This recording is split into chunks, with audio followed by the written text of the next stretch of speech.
को पक्का करो, पक्का करो, पक्का करो। गवर्नर साहब इंसाफ करो, इंसाफ करो, इंसाफ करो, गवर्नर साहब इंसाफ करो। इंसाफ करो, इंसाफ करो। हम क्या चाहते हैं? इंसाफ। हम क्या चाहते हैं? इंसाफ। हमारी मांगे पूरी करो, हमारी मांगे पूरी करो। तमाम टेलीविजन को पक्का करो, पक्का करो। पक्का करो। हम क्या चाहते हैं? इंसाफ। हम क्या चाहते हैं? इंसाफ। गवर्नर साहब इंसाफ करो, इंसाफ करो, इंसाफ करो, गवर्नर साहब इंसाफ करो। इंसाफ करो, इंसाफ करो। हम क्या को पक्का करो, पक्का करो, पक्का करो, इंसाफ करो। डेली वेजर के बकाया आजाद करो, पक्का करो, पक्का करो। पेंडिंग सैलरी रिलीज करो, रिलीज करो, रिलीज करो, पेंडिंग सैलरी रिलीज करो, रिलीज करो, रिलीज करो। सारा 64 लागू करो, लागू करो, लागू करो। सारा हम क्या 64 चाहते लागू हैं? करो। लैंड केस को पक्का करो, पक्का करो, पक्का करो। गवर्नर साहब इंसाफ करो। इंसाफ करो। राज में बच्चे भूखे मरते हैं, गवर्नर तेरे राज में, बच्चे भूखे मरते हैं, गवर्नर तेरे राज में, बच्चे भूखे मरते हैं। ये डेली वेजर को पक्का करो, पक्का करो, पक्का करो।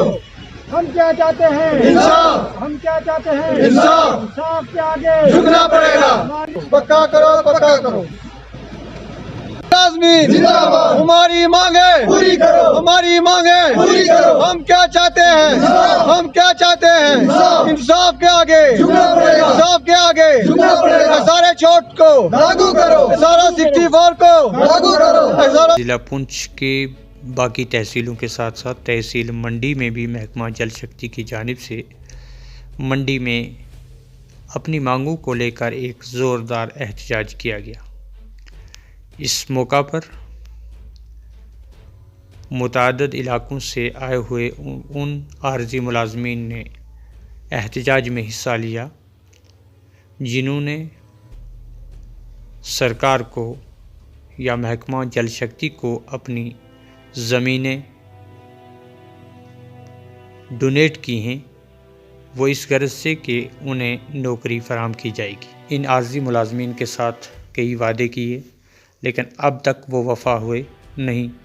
अब इन आर्जी मुलाजमीन और लैंड डोनर की दुनिया इनके मसाइल को हल करेगी, ताहाल इनके मसाइल हल होते नज़र नहीं आ रहे हैं, जिसको लेकर इन्हें मजबूर होकर इंतज़ामिया के ख़िलाफ़ सख्त नारेबाजी करते हुए मांग की कि उन्होंने जो ज़मीनें महकमा जल शक्ति को डोनेट की हैं उनके बदले नौकरी का वादा किया गया था, वो वादा वफा किया जाए। जी, प्रोटेस्ट जो आज हमारा यहाँ तहसील मंडी में है, इसका मकसद ही यही है कि आज ये वो सरकार है कि जो चाहे वो कर सकती है और हमें पूरी उम्मीद भी है गवर्नर इंतज़ामिया से। अच्छे गवर्नर हैं, अच्छी सरकार है, ये मसला उनके आगे कोई बड़ी बात नहीं है। हमें पूरी उम्मीद है, पूरा हमें विश्वास है इस बात पे कि ये सरकार कुछ ना कुछ हमारा करके जाएगी। रहा जम्मू कश्मीर के डेली वेजर का जो मसला है, बहुत बड़ा मसला है, लेकिन आज की सरकार के सामने कोई बड़ी बात नहीं है।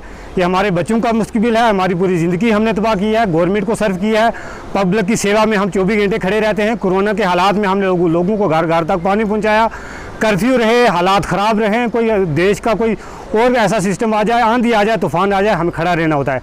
लेकिन हमें पूरी उम्मीद है इस गवर्नर इंतज़ामिया से कि हमारा ये काम कुछ न कुछ करके जाएगी, हमारे हम परमानेंट किया जाएगा, ताकि हमारे बच्चे भी रोज़ी रोटी खाने के काबिल हो जाएं, हमारी बच्चियाँ भी स्कूल जाएँ और वो भी हम भी उस मिशन पर काम करें कि बेटी बचाएँ और बेटी पढ़ाएँ। पूरी हमें उम्मीद है कि गवर्नर सरकार हमारा कुछ न कुछ करेगी, पक्का करेगी।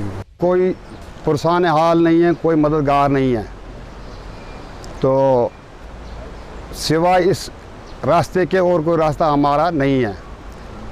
ना कोई सरकार है, ना कोई हमारा नुमाइंदा है, ना कोई एमएलए है, ना कोई एमपी है। यहाँ ये बहुत दूर दराज का लास्ट डिस्ट्रिक्ट है हमारा, ये जम्मू सूबे का। तो यहाँ गवर्नमेंट की नज़र भी बहुत धीरे से आती है। 95-96 से लेकर लड़के जो मुलाजिम PHA में काम करते हैं, इस वक्त तक वो जूझ रहे हैं। उनके पीछे भी परिवार है, उनका बाल बच्चा है, माँ बाप है, बूढ़े बुजुर्ग हैं। वो इस वक्त 20-20, 25-25 साल हो गए मुलाजमों को नौकरी करते। गवर्नमेंट की ये नौकरी थी, हम कहते थे हम मुलाजिम हैं। मैक्सिमम ये है कि हमारे 26 साल हो गए हमें, जो पूरा तकरीबन उसके बाद जो लैंड ओनर है, हमारा यही मुतालबा है कि हमारे साथ इंसाफ हो जाए। क्यों इस वक्त डबल इंजन वाली सरकार है, कोई रोड़ा नहीं है, कोई बीच में कोई सरकार नहीं है, तो हम ये कह सकते हैं उम्मीद से कि ये इस वक्त डबल इंजन वाली सरकार, इनके आगे कोई भी बड़ी बात नहीं है। पावरफुल गवर्नमेंट है, सेंटर से लेकर ये यूटी तक, तो कोई भी दिक्कत नहीं है। ये अगर इंसाफ करें तो कोई बड़ी बात नहीं। हमारे पीछे भी परिवार है, बच्चे हैं,